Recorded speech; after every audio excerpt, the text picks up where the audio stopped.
Voilà, il est avec nous pour la revue de presse. Renaud, bonjour. Bonjour, Joël.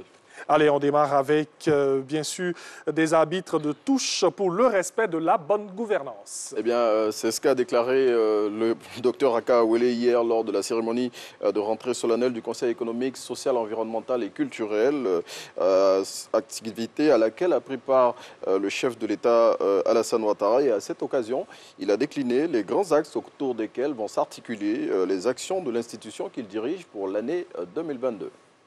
Et la suite, 7 automobilistes privés de permis de conduire pendant 10 ans. Voilà, oui, pendant plus de 10 ans. Et c'est la décision prise hier jeudi par la commission de suspension et de retrait du permis de conduire à l'endroit de ces automobilistes qui ont été auteurs d'accidents mortels au cours de cette année 2022. Et c'était à l'occasion de la première session de l'année 2022 de cette structure.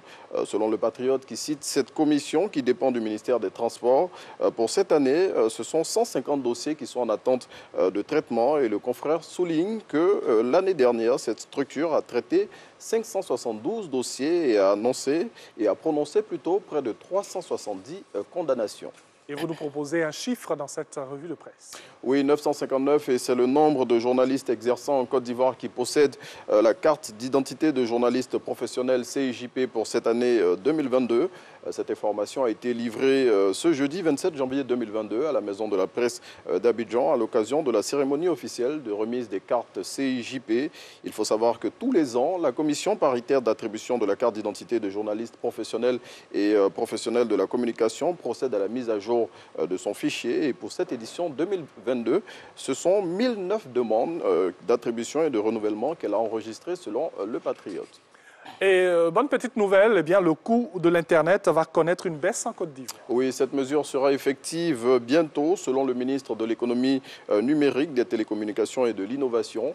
Et selon Le Matin, c'est au cours d'une rencontre qu'il a eue hier avec le Conseil national des organisations de consommateurs de Côte d'Ivoire que le ministre Roger Adom a fait cette annonce. Et un djihadiste présumé arrêté hier au nord de la Côte d'Ivoire. Oui, c'est ce que révèle Soir Info. Selon le confrère, ce sont des éléments de l'escadron de gendarmerie de la ville de Ferkessédougou qui ont mis la main sur cet individu de nationalité étrangère. Et à en croire le quotidien, l'homme qui essayait de rentrer clandestinement en Côte d'Ivoire avait en sa possession la somme de 3 500 000 francs CFA sur lui. Et la fouille de son téléphone portable a permis de découvrir des images de propagande djihadiste et d'autres éléments qui laissent penser qu'il pourrait être lié à des bandes terroristes. Et près d'une semaine après le coup d'État au Burkina Faso, le chef de la junte fait sa première adresse à la nation. Oui, c'est hier jeudi 27 janvier 2022 que le lieutenant-colonel Paul-Henri Sandaogo Damiba a prononcé sa première allocution sur la chaîne nationale de télévision. Et à cette occasion, le nouvel homme fort du pays a indiqué notamment que le Burkina Faso avait plus que jamais besoin de ses partenaires, que le pays continuerait à respecter les engagements internationaux tels que le respect des droits de l'homme.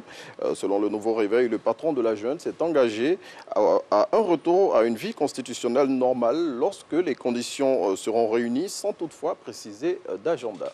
Avant-dernière information, on parle des quarts de finale de la CAN 2021 qui se jouent ce week-end. Oui, après la pause d'un jour observé à l'issue des huitièmes de finale, la compétition reprend demain samedi 29 janvier 2022 avec 2 matchs au programme.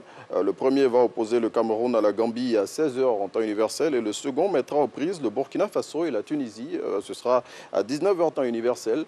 Les matchs de clôture de ces quarts de finale se joueront le dimanche 30 janvier avec les affiches Égypte-Maroc et Sénégal-Guinée équatoriale.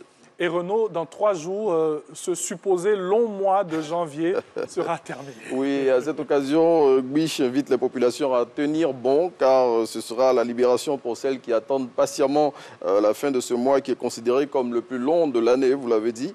Et pour illustrer cette impatience de certains, l'hebdomadaire satirique propose cette image avec ce monsieur qui, dès qu'il a vu que son virement était passé, a couru à sa banque en serviette pour réclamer son salaire. Merci beaucoup à Renaud. Je vous en prie.